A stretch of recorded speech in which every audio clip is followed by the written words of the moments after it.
Have you ever told your teenager something that you thought was amazing and you don't get nothing out of them, yeah?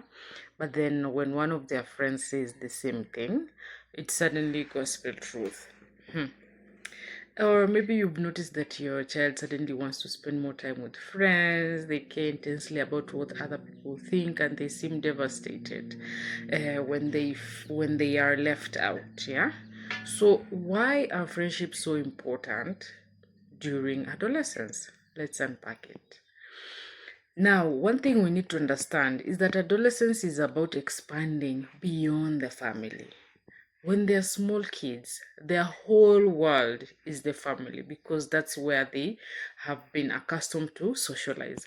But now, when they turn into adolescence, something else happens.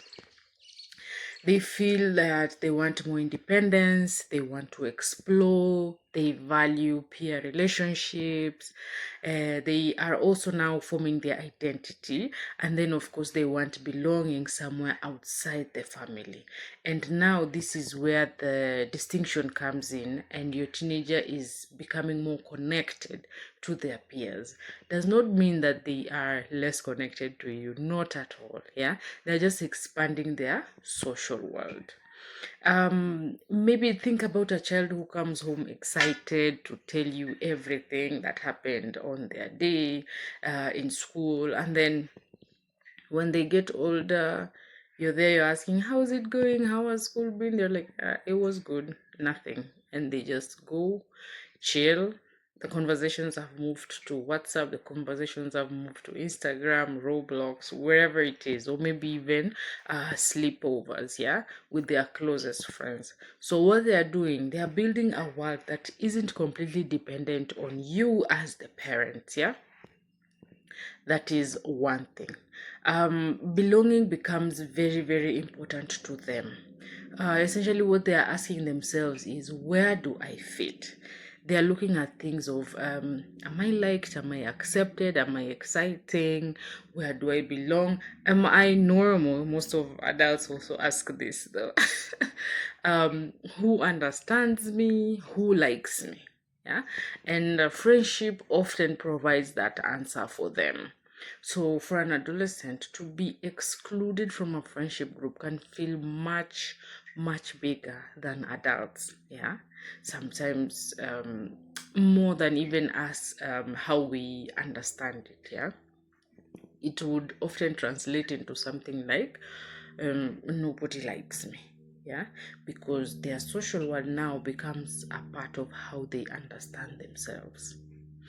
And another thing is that friends also now influence their behavior. Yeah, so this is now peer influence, and it also explains why peers don't usually influence bad behavior, but they can influence negative things like experimenting with substances, skipping school, risk taking, bullying, sexual behavior, and even breaking rules. But then also, they offer positive aspects like, let's study together, let's play sports together, creativity. Maybe they want to form a dance group, maybe they want to form a poetry club, volunteering, healthy habits as well, like let's go running, let's go exercise, and then of course academic ambition as well as confidence. Yeah, and this is very, very important because it is not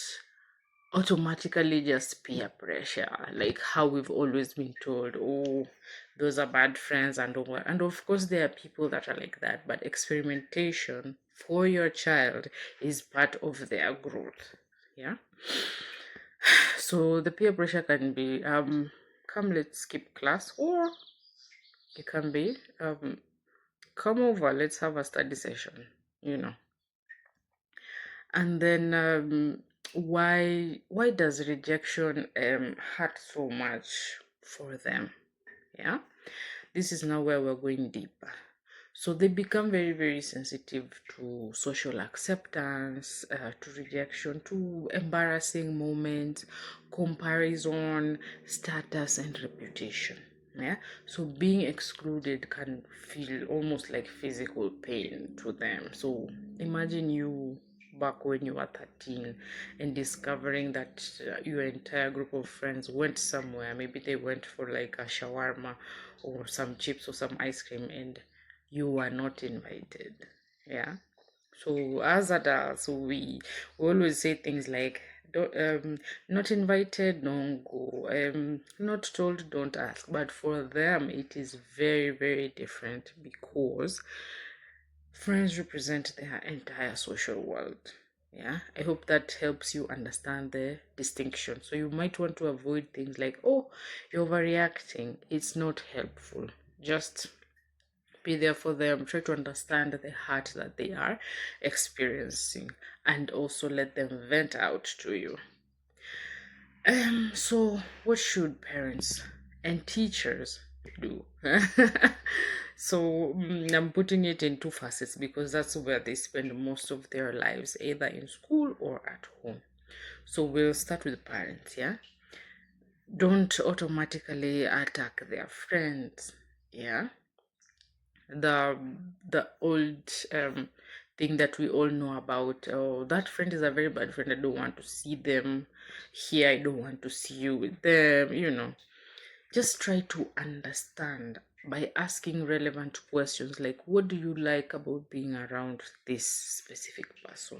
How do you feel when you're with them? Yeah, do you feel like you can say no to them if they were to tell you something that would make you uncomfortable? Yeah, then this gives you the information that you would need that would be able to help your child in the friendships that they are building. Yeah, then also now teach your child how to recognize healthy friendships.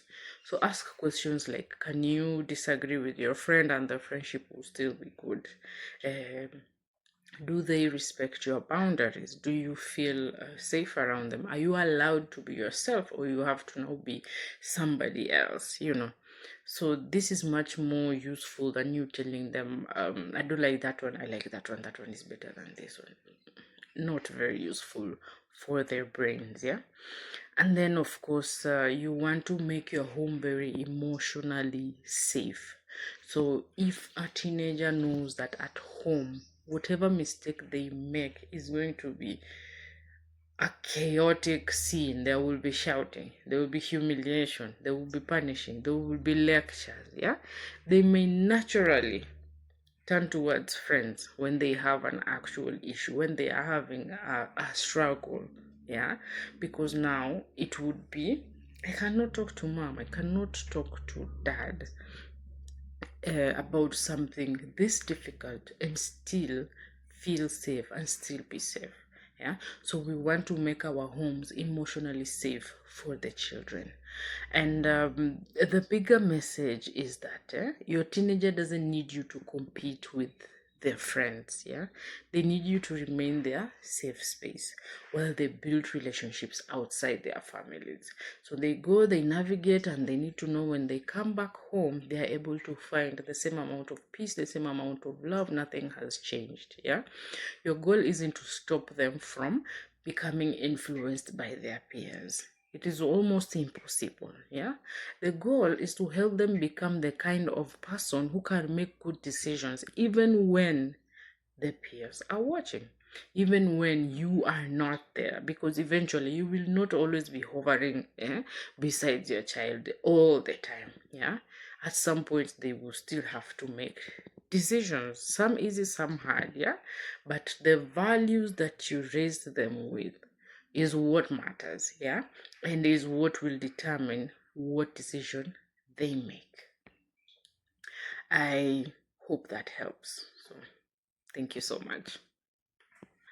And if you like more of this content, subscribe to Mentally Unpacked, like, share with your friends, and I'll see you on the next one.